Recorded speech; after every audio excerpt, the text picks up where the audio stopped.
Welcome and greetings to the H.eco Forum 2021 at Nodale Island. I'm Gerd Leonhard, futurist in Zurich, Switzerland. It's my great pleasure to give you a keynote today about the future of this circular economy. I want to greet all the viewers and watchers from all over the world and of course in South Korea and anywhere else. And I want to thank the Herald Corporation for bringing me to this event and putting me in front of you and allow me to give you the keynote. So let's dive right in and talk about how sustainable is becoming the new profitable. And let's start right here. We know, of course, that because of the COVID crisis, the world is becoming a different place. And it's not just a crisis anymore, it's also an opportunity for a reset. People are thinking differently, they're acting differently, they're asking for different things. And it's kind of like we go and we restructure the world in a new way. The World Economic Forum talks about the global reset or the great reset. I call it the great transformation. And this is really what's happening is because of COVID, now climate change and sustainability and global warming, decarbonization is moving into the center of the discussion much quicker than before. COVID-19 has been a giant accelerator for everything that was there before, but now it's moving warp speed into that future. When we look at this great Google time-lapse, Google Earth time-lapse recording of how the world has changed, this is Dubai, then we can safely say it's been mind-boggling how humans have changed the entire world, well not the cosmos, but the world in a way that's been unprecedented and that's been so fast and exponential. We have arrived at the Anthropocene, you know, the point in time where humans are the dominating factor. And now we have to think about what that means and what kind of responsibility we have. Looking at the statistics here, I mean, one of them really interesting in my view is this one. I'll try to give you a little bit more space in seeing this one.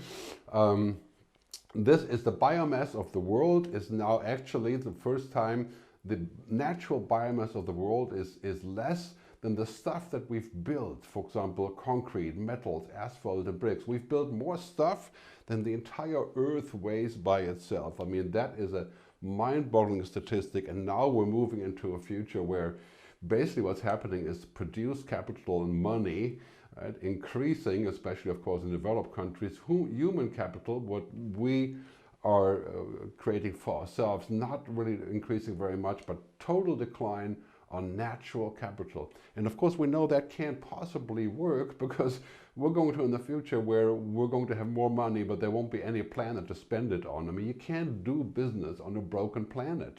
And yes, you can go to other planets, but that's some time off, right? So this is a very, very serious situation. I always say that we are at the fork in the road. Buckminster Fuller, who talked about dystopia and utopia. We are the place where we're making decisions every day about what our future can be and should be, and we're deciding the future of our children at every moment in the next decade and of course after that, because the next 10 years will bring more change than the previous 100 years. You know, we are at the intersection of possibilities. We can do everything, but will we do the right thing? This is of course the key issue. Climate change has been a discussion for 50 years, but last year we saw in San Francisco, of course, the great effects of natural disasters in California and the smog that was happening everywhere. And here are some facts from Bill Gates' latest book, right, the CO2 culprits. Making things, you know, cement, steel, plastic, that is a huge impact, plugging in, growing things, getting around. I mean, all of those things we have to tackle.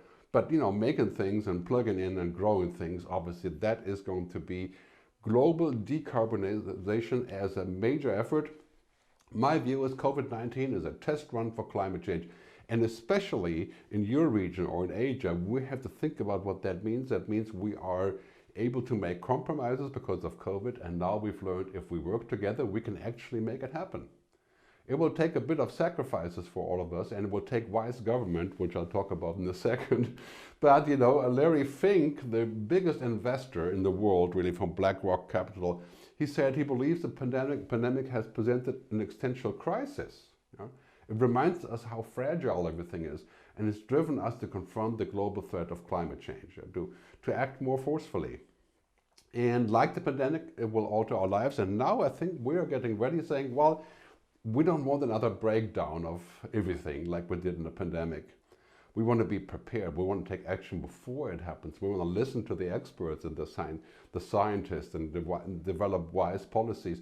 And this is why it's so great you guys are having this event. I mean, the future of our world is the circular economy, is sustainable, or there will not be a future. On the cover of Time magazine, just a couple of weeks ago, climate is everything. And that's not a news story, right? But this story is hot now. And it's the next big story. This is a story that everybody is believing at, even the most backwards corporation and countries in the world, right? The pandemic changed everything, and now it's climate's turn of doing that. Spurred by alarming science, right? The quote says, we are finally waking up to say that climate is everything. This is a fantastic opportunity, the decarbonization of the world society in the next 10 years, trillions of dollars shifting, new jobs being invented, new possibilities erupting, and then we can even go back and fix the damage, right? That is another thing we need to talk about, right? Al Gore, who invented the term sustainable capitalism, he says we're now finally at the long-awaited tipping point. That's why the timing is so good for your event, because I really think we have not seen anything yet. You know, you ain't seen nothing yet, as the song goes, right? You may remember. We're starting with the whole transformation that COVID brought to us, and now it's about climate change, and the next is the new economic logic. Our current economic logic is completely broken. It will not solve the problem of the future. It's unfit. Yeah. Capitalism as we know it is unfit for the future. That's not just me saying, that's like everywhere coming up. We have to change our economic logic to be more than profit and growth, to be about people, planet, purpose, prosperity, which I'll talk about in a minute. So that is a very big point. We are not going back to business as usual, even after the pandemic, when it does finally end, when we have a rebound.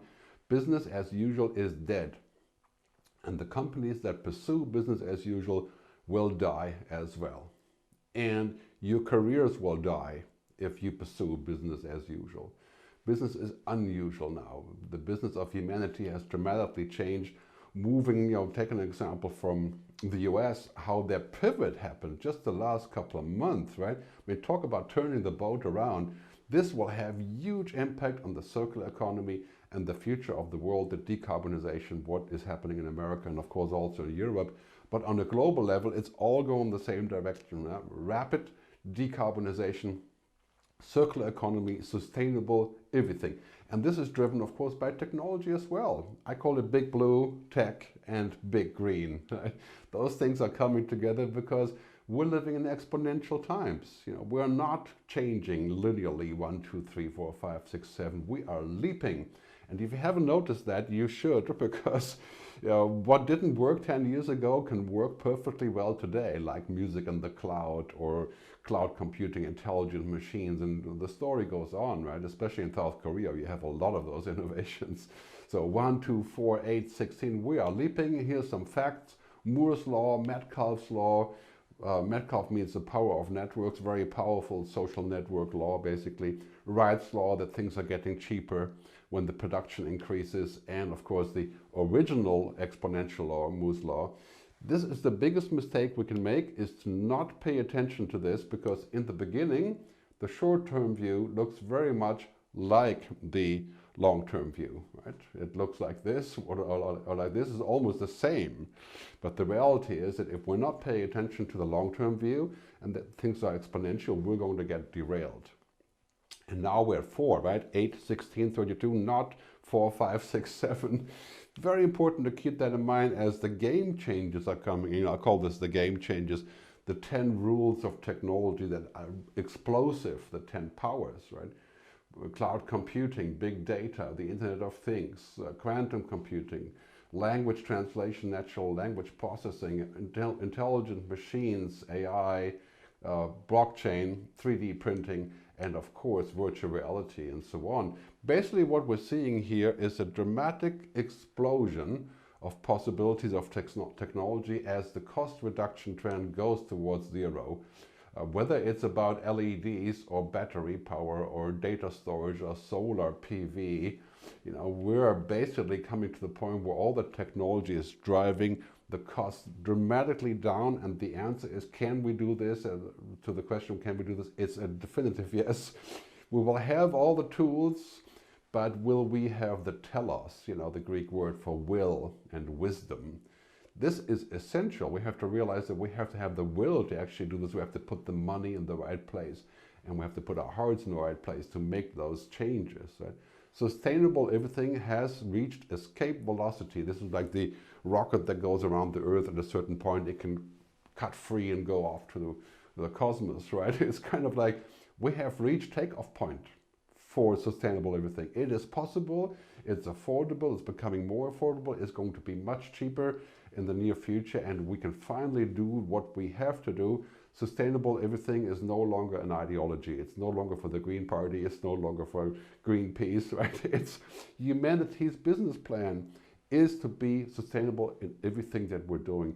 And that opportunity is $1 trillion, I think McKinsey said, in fact, $82 trillion opportunity, shifting our work environment, creating new jobs, creating new research possibilities, and our work's going to shift away from oil and gas and fossil fuels, you know, to renewable fuels. Right? The World Economic Forum has some really great stats on this, showing roughly 395 million new jobs in the next decade or two. So this is all very hopeful, and then we have to basically get to this and say, oh, you know, what's happening around us really is that this old concept of the circular economy, which is not new, right? It's been around for a while, it's becoming real, and people are pulling out their money and investing in ESG funds, right? They're investing in funds that are focusing on sustainable environmental, social governance issues, right? That is exploding, the returns are exploding. You're going to see the money shift there, and when the money shifts, our attitude shifts and the way that we're doing this. And tide is coming in this combination of what I call big tech, technology making it possible, and science, of course, and big green. That is the ticket to the future, along, of course, with the right decision making, right? As the great divestment is essentially going on. You know, we're seeing this move out of coal, and coal is already a thing of the past. You know, that was unthinkable just 5 years ago, but it's new, it's here, right? 10 years, it's the end of oil. And the end of oil does not mean we won't have any oil. It just means it won't be lucrative anymore. You know, the great divestment is happening here. Let's remember this, there is no vaccine for the climate crisis. We can't just, you know, treat it.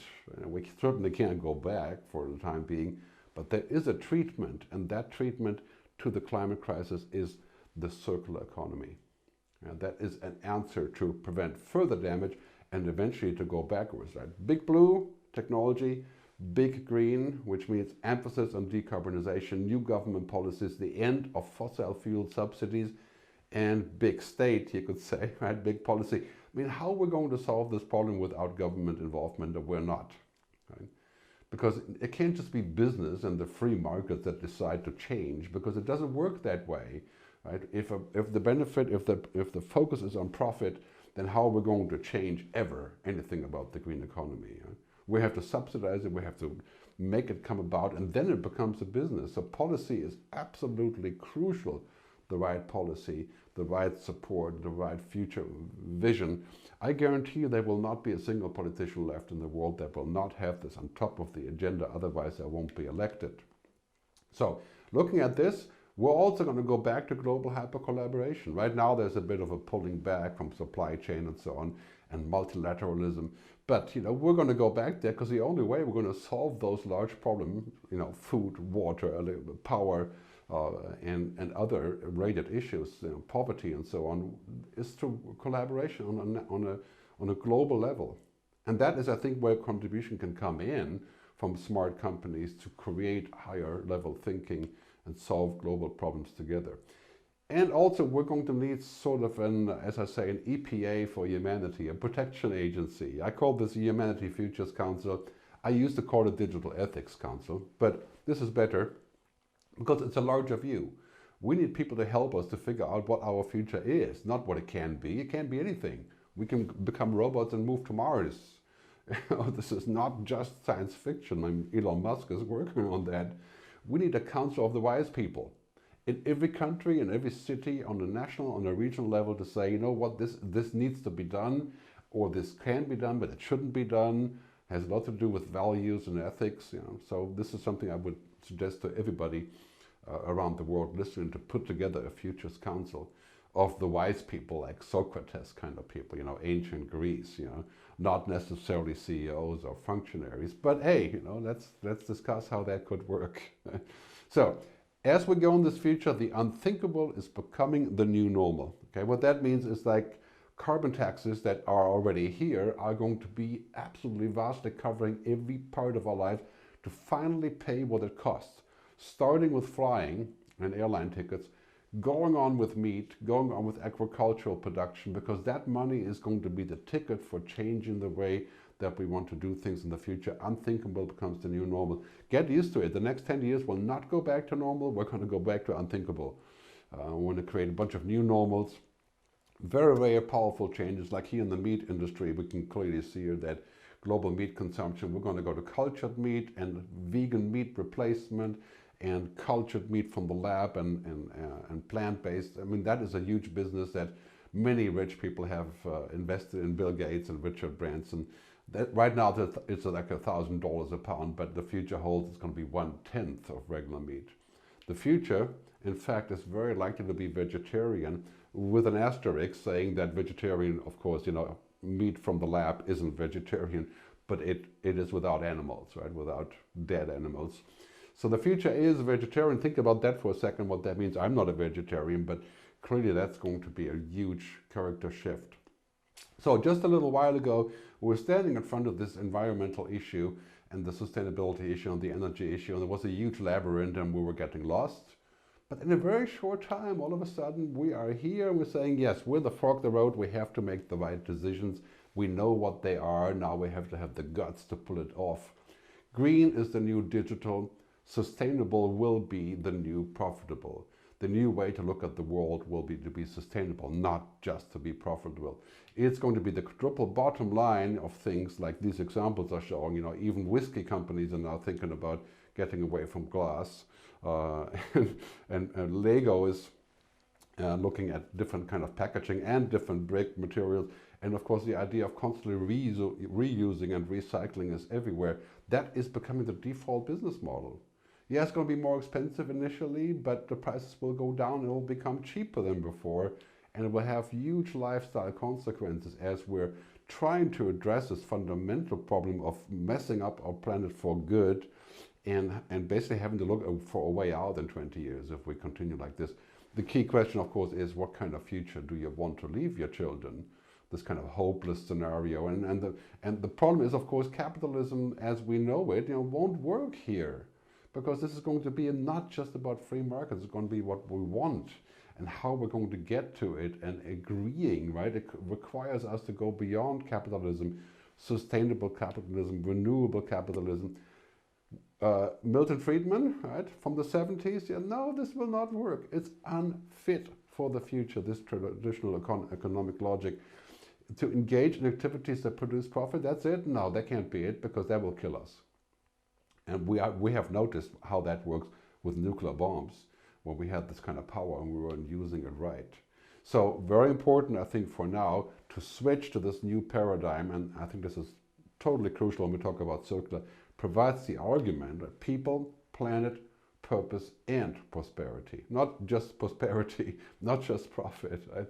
And not degrowth. I think degrowth is a very bad argument. Of course, we're going to have to cut back and grow less sometimes, but it's not going to be about not growing. This is what we do, humans. You know, we're naturally growing and inventing, doing stuff. But holistic, sustainable, and managed growth, and organized growth, and giving back, circular growth, that is entirely different than not growing and going back to resetting. Right? So let me give you a summary of what I meant and how it all hangs together. So what do we do now? Right? Well, this is an important scene you may remember from Blade Runner, the original one, and a great quote from Buckminster Fuller and his disciple Barbara Hubbard. She said, "As we see the future, so we act. As we act, so we become." That means as you're looking at the future, you're expecting the future to be lousy or bad or bleak. It will be that way. When you see hope in the future, you see a good future coming up, you see possibilities, you act differently, and then the world is different, becoming different. This is the kind of scenario that we have to look at and say, yes, we can do this, and yes, it is possible, and the good future is right in front of us. Here's a couple examples from the good future. prioritizing what cities look like, and using smart technology to share things, and using smart healthcare to help people before they get sick, and smart agriculture and circular agriculture, of course, using technology to make it possible faster and more convenient, and of course everything will be connected in that future. Here's the recipe for sustainable capitalism. It has to be exponentially changing because that's what technology does. But we need to look at a holistic way of doing things, a circular way of doing everything, and creating human benefit. You know, human benefit also means the planet, right? Keeping our environment intact or making it intact again. Those are the three sort of future principles I use a lot when I speak about sustainable capitalism and the circular economy. And lastly, let's not think about ourselves as receiving the future. This is a very common problem in Asia, but also in Europe, not so much in America. Right? We're not lying there here useless and just letting the future happen. No, the future is better than we think. We just have to make the right decisions, and the future will come much faster than we think. The future isn't about tomorrow. The future is in our heads. So it's a mindset, it's a way that we look at things. It is a distinct possibility that we take or not, it's action or inaction. And finally, the future is created by the choices that we make, not by somebody else's choices. Yes, societal choices, private choices, both of those together. That is going to be essential. That's how we're going to build the circular economy, by making the choices and making the right moves and bringing people with us and changing the way that we look at the future. I want to thank you very much for your time and for your attention. It's my great pleasure to speak at the H.eco forum. And I'd love to have a debate with you sometime. And thanks very much for your patience, for listening, and for the Herald Corporation to bring me to this event. Thank you.